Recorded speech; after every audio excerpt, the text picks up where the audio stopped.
right, YouTube, here we are, the aftermath. So, I don't know, just practice busting a windshield with some porcelain, which is still amazing to me how easy it busts. Throw a little piece of porcelain at it. But anyway, so I chopped that much out of it. I did use the, I call it guitar string. Broke 3 or 4 of them.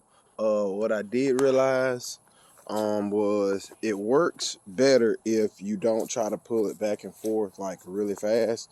If it's kind of like, I guess, like slow, steady, like I'm gonna say like forceful pulls, like you don't really try to pull it fast. You just try to pull through the rubber more than how fast you can pull it back and forth. It does work better with a friend. I did another one after that, and it went a lot smoother having somebody to pull from a different angle. Also going around like the bottom of the windshield, it helps a lot to have 2 people. The windshield becomes really, really long. So got that cut out.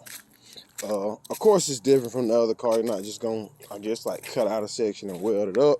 I'm thinking I'm gonna have to split it down the middle and actually widen it up some. These cars come up, the 4th gen cars, speaking of, they come up real, real heavy because it's it'll be metal and then metal that's welded, and then they glue fiberglass together. This is actually the top out of it, so definitely got extra in the back. Not using all that, gonna be cutting it right there where I have the fiberglass peeled up, and then I still have to come back and get that rubber up. So be getting that hot and then using a knife or a razor. But it is in motion, man, for the T-Top 6 gen. That is in motion, working on that. The boogeyman still out here in the weather because it has a lot of gas in it, so I try to keep it away from all the welding that I'm doing. That's actually a speaker box for the 6 gen Camaro. Let's see if I can drop it down here and show you the subframe connectors. All right, here we go. Boom. All right, so I came in and that's really not required, but I just wanted to do it. You see where I didn't like grind my powder coating off very well, but I didn't like the fact that it was, which is intended to be welded on this side over here. All right, on those tabs. So I felt like it was gonna be actually pulling this way, so I wanted to weld it over here. So we'll be getting that cleaned all up. The other side, I guess the cars aren't gonna be exactly the same. So I'm also gonna come in there, that little gap, I'm actually gonna fill that in. I filled that in on the other side also. And like I said, gonna be working on a pickup point for that. Whew, so that's got done. And then coming back to tie it into the cross member in the middle of it. Let's see. Oh man. Just a few on this side. I think I did one long one right in the middle. This was the first side. Oh, I kind of like the way it fit here a little bit better. Just a little slacking on. Should have just grinded off a little bit more powder coating to get a better, cleaner weld. But I mean, it's still a good, strong weld on all of them. Working my phone. So 3 spots there, and then, like I said, I'm gonna fill that other side in over there, like I did here. So another point of contact to try to help keep that boxed in, because that part will want to flex. I do like this to keep this boxed in where the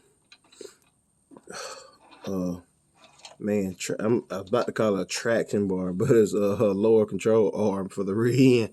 So yeah, to keep that boxed in there. Oh, so yes, that's what's going on. I think I showed some of the front end. Whew, spiders galore. So got the front end there going,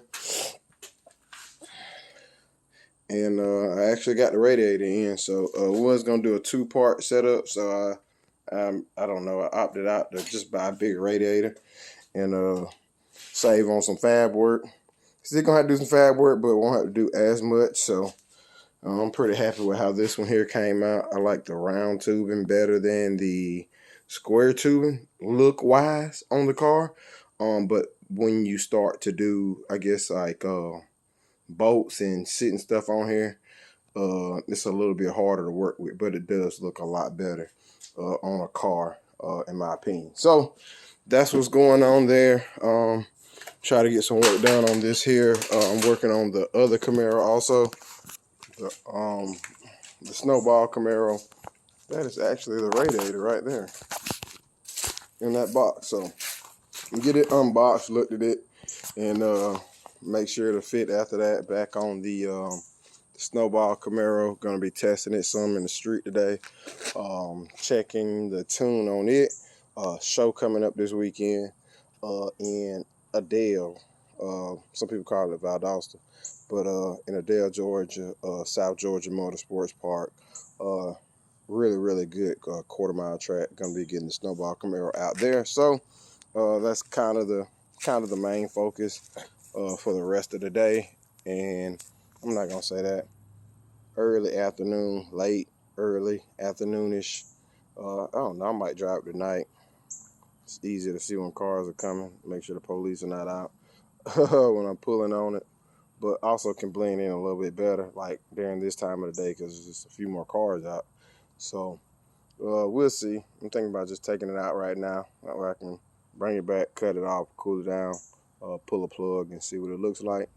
I made some small adjustments, just trying to get it a ballpark, I guess, like good and safe. So that's the plan. That's what's going down. As I do more there, probably some of the hardest part of it is the tie-in going from the.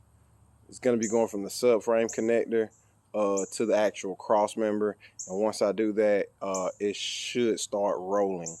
The project should start rolling really good. We'll be getting that one there.